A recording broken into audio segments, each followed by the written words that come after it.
Nah, ini perlu dipahami bersama. Ulama tidak memahami demikian.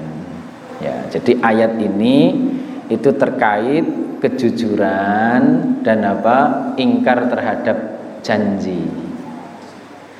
Kalau orang mengatakan sesuatu yang tidak ia kerjakan, ya, misalnya dia tadi tidak tarawih, terus dia berkata, wah aku ndak mau terawih.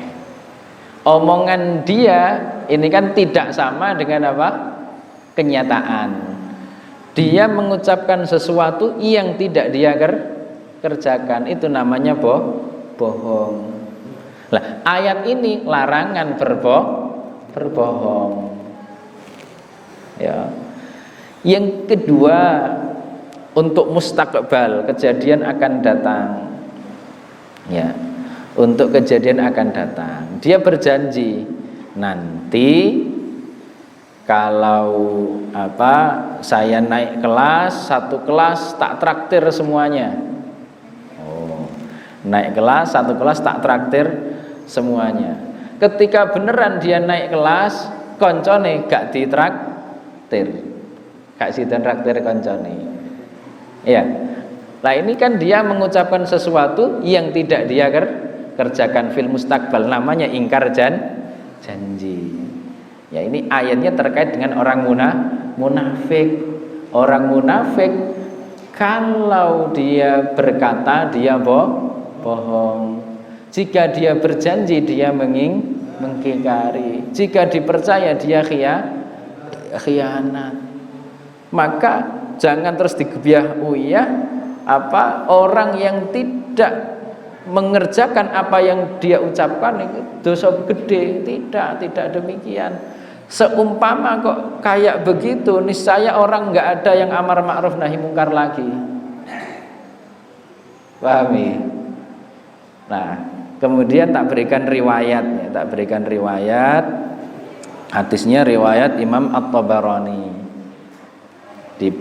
Saya nggak keliru, tak ambilkan kitab ya, mumpung saya bawa kitab Kifayatul Atqiya,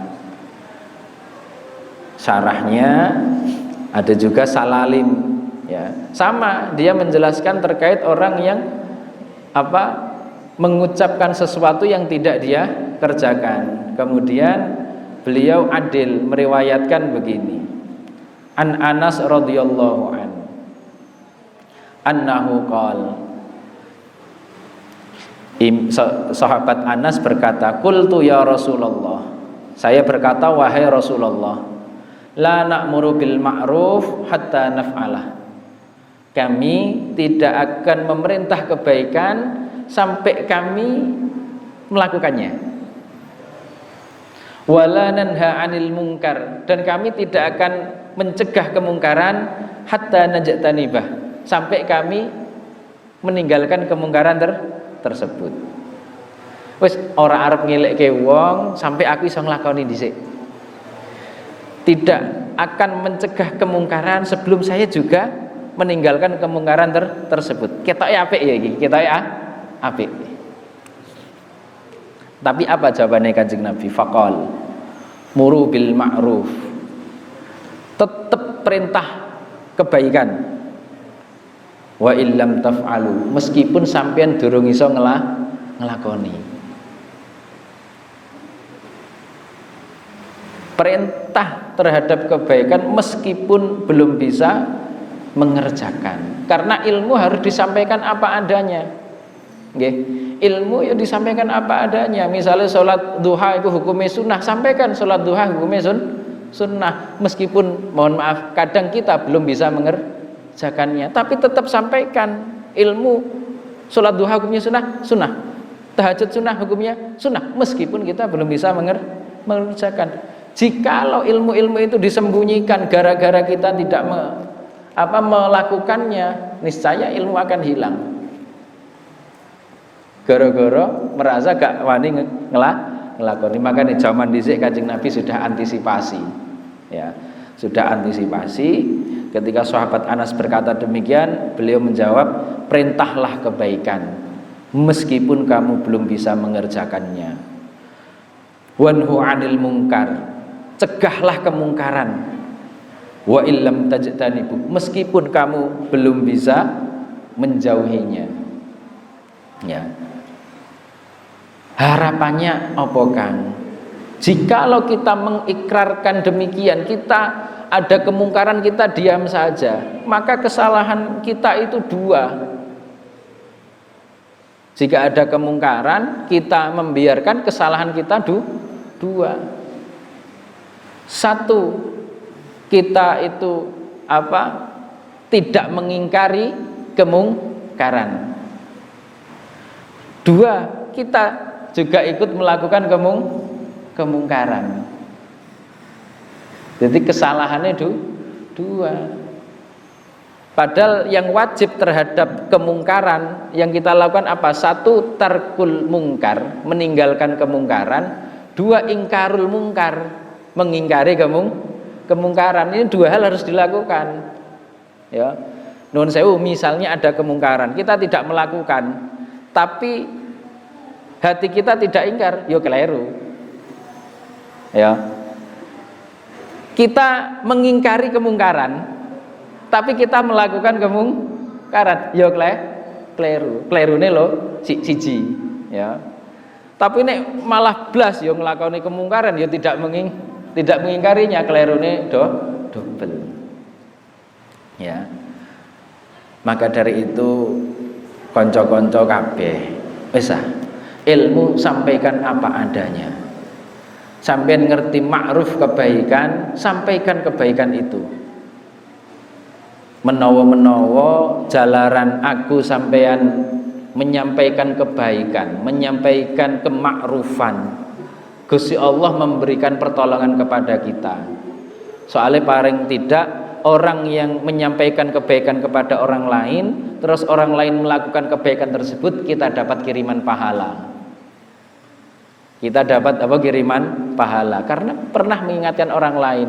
Barokai iku Kang, muga-muga sing mungkin kita itu belum bisa melakukannya, barokah ngelikke wong akhirnya malah iso nglakoni.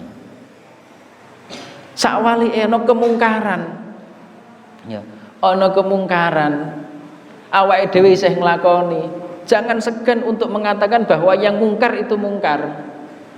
Sing luwih parah kan ya sawe nglakoni kemungkaran, ngerti kemungkaran, mendiamkan dan tidak mengatakan itu mungkar, salah ya loro. Nah, tapi nek awake dhewe ngerti itu kemungkaran, meskipun awake dhewe nglakoni ya salah siji. Kita ingkar bener, mengingkari kemungkaran, tapi saya nglakoni mungkar. Ya, bener siji, salah siji. Ini yang perlu kita pahami. Ya, maka jangan segan ana kemungkaran, ya wis kandhake nek iku mungkar meskipun kita belum bisa melakukannya.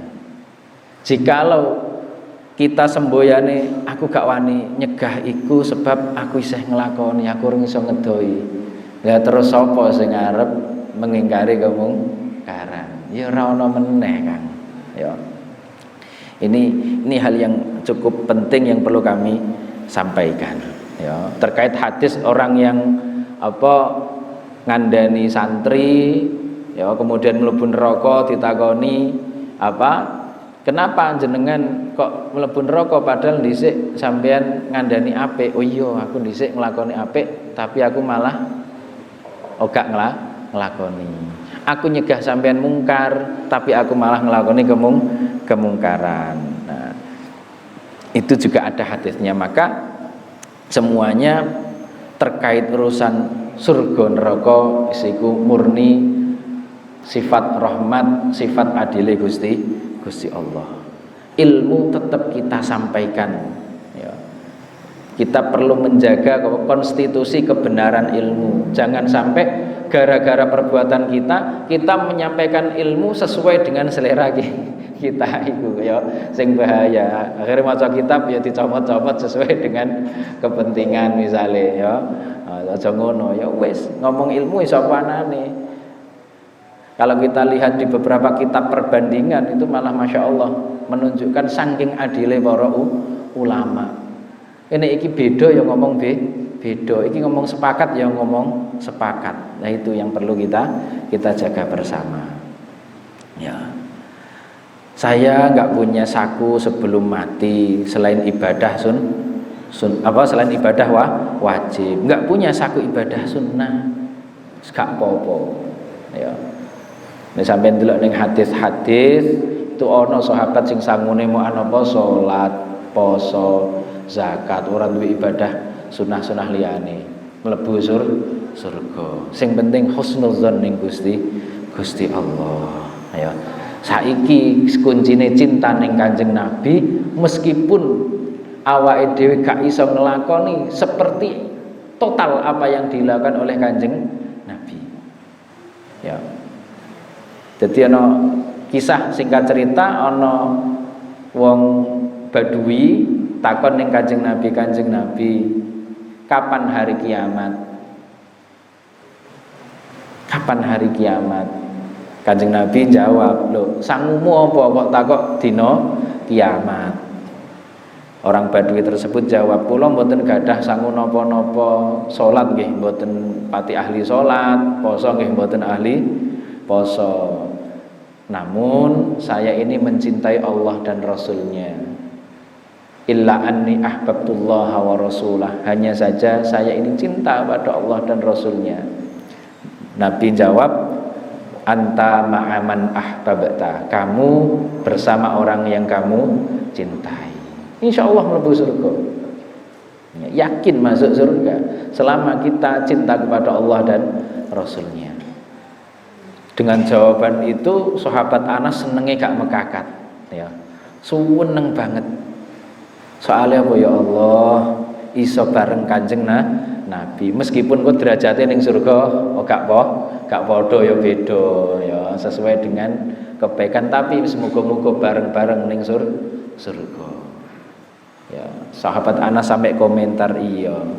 Wis aku sing penting seneng ambekan wong-wong saleh meskipun aku gak iso ngelakoni kaya sing dilakoni wong-wong sing saleh.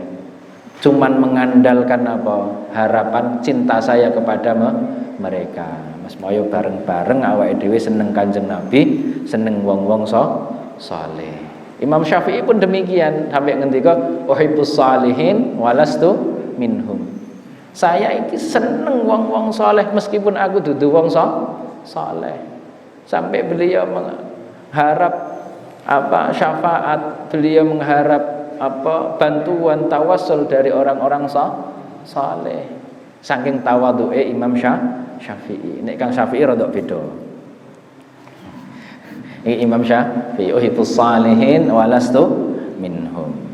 Lah bait iki Kang khasiate kok ana wong sing nuwun sewu atine rada ujub ya, berbangga diri, ana riyae sebab ilmune atau sebab amale, merasa pinter, ngerasa amale luweh akeh ya, nek pengen waras teko penyakit iku iso nulis 3 bait iki, astaghfirullah min qaulin sampai wala tazawwatu qablal mauti nafilatan. Iki ditulis pada saat terbit fajar, kemudian diulang-ulang tulisannya sampai 71 kali. Kemudian tulisan tadi digantungkan di lengan kiri bagian dalam dekat dengan lambung ya, tiga ning kene sisih kiwa kene iki. Ya. Insyaallah nek gelem nglakoni iku dadi wong sing tawadhu. Ya, dadi wong sing tawadhu terus aman dari sifat ujub dan riya. Ya wis iku sik, wallahu a'lam bissawab. Qauluhu al-faslu tsalits ma ya'ti insyaallah. Subhanakallahumma wa bihamdika asyhadu an la ilaha illa anta astaghfiruka wa atubu ilaik.